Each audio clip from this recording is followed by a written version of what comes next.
Stop fixing and start coaching. Crucial coaching skills for team leaders. Has this ever happened to you? You are sitting in your workspace and you are minding your own business, working on formatting a proposal for something. A colleague comes up or drops a line, "Hey, how's it going? What are you working on?" "Oh, I'm just formatting this proposal, having a little bit of trouble with it. It's going okay though." And immediately they hear you're having a little trouble with your proposal and they jump right in. "Oh, have you tried doing this? Have you used this tool? Are you using this function? Did you open the ribbon? Did you use your bold formatting? Have you been using headings, this, and the other?" They just start pouring ideas on you and barraging you with questions. And you are sitting there blindsided, like, what is going on here? I didn't expect any of this to happen. And in that moment, how are you feeling? And how are you feeling about that particular coworker that you have right now? Even though they had good intentions, you're probably like, I don't know how I'm feeling about this right now. This is what happens when we try to fix everything and we give in to our urge to fix, even when we've not been asked to do so. What we're going to do today is talk about coaching versus fixing as two separate skill sets, crucial coaching skills to apply in place of fixing, and challenges to adopting coaching in place of fixing. So to start off with, let's go with some definitions: coaching versus fixing. Coaching is partnering with another to inspire them to maximize their potential. This is great. This is aspirational. Coaching is about partnering with someone, not telling, not directing, but helping them see their skills and what they're capable of so they can achieve on their own and learn more about themselves. Sounds great, right? It's this wonderful symbiotic relationship. It's an interrelationship between two people. Now, fixing means to repair. Sensing a little difference here. Fixing implies that something is broken, that something is not working. It implies that there's one person who lacks knowledge and another that has expertise. This is not an interrelationship of two people. This is an imbalance of knowledge or power where one person is applying to the other and providing a solution. So these are two very distinct skills.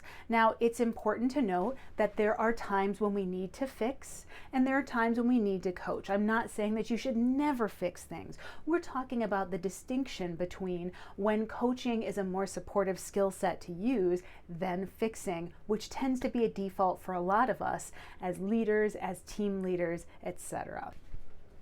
Why are we driven to fix things? Why do we fix? Some of us are fixers. We admit it. Who here likes to fix things? So why do we do this? The first reason that's most common is we want to be helpful. We want to help people. It feels good. And we want things done right. We'll talk a little bit about doing things right in a minute. But first off, we want to be helpful.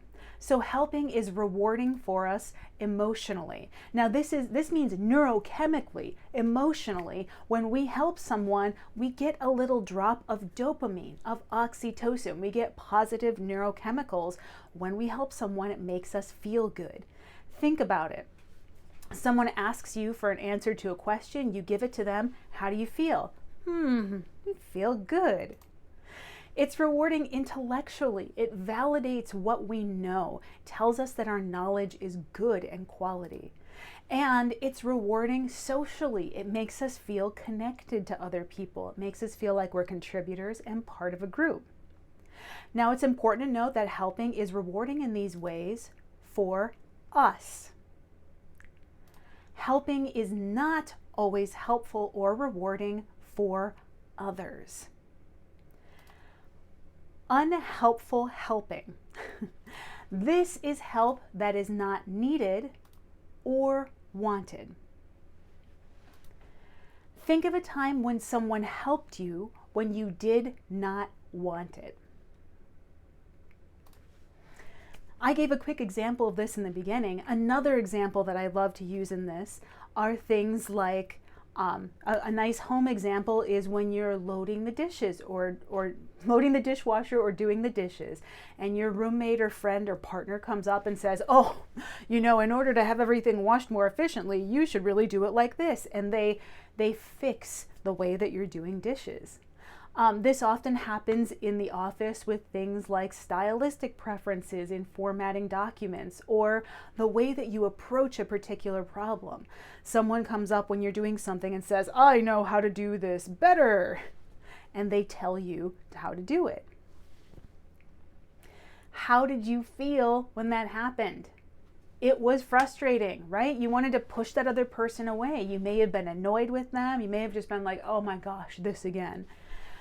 So we've had this happen to us. Now it's important to acknowledge, when have you maybe done this to other people? When have you tried helping someone because you were driven to help them, even if they may not have wanted your help? So unhelpful helping. Unhelpful helping prevents learning opportunities. It can stop people from figuring out how to do things on their own, how to solve problems on their own. It also creates dependencies. It makes sure that people have to come to you in a specific circumstance. That means that you might be a bottleneck. If you're not around, it can slow down projects, it can slow down workflows, and it can cause resentment. Other people might think that you don't trust them, that you don't trust their knowledge, that you don't think that they can be independent. And it might cause you to resent other people, even if you don't realize you're creating these loops of need. You're like, why are people always coming to me for this? Why am I always the one doing it? And it may be that you're not letting go of it and you're not letting anyone else do it. Next, let's talk about doing things right. I want to be really clear here. Doing things right. Now, there are times when there is a right answer and a wrong answer, a correct answer and an incorrect answer. What I'm talking about here is when there is a correct answer and there are multiple ways of getting to that correct answer or solution.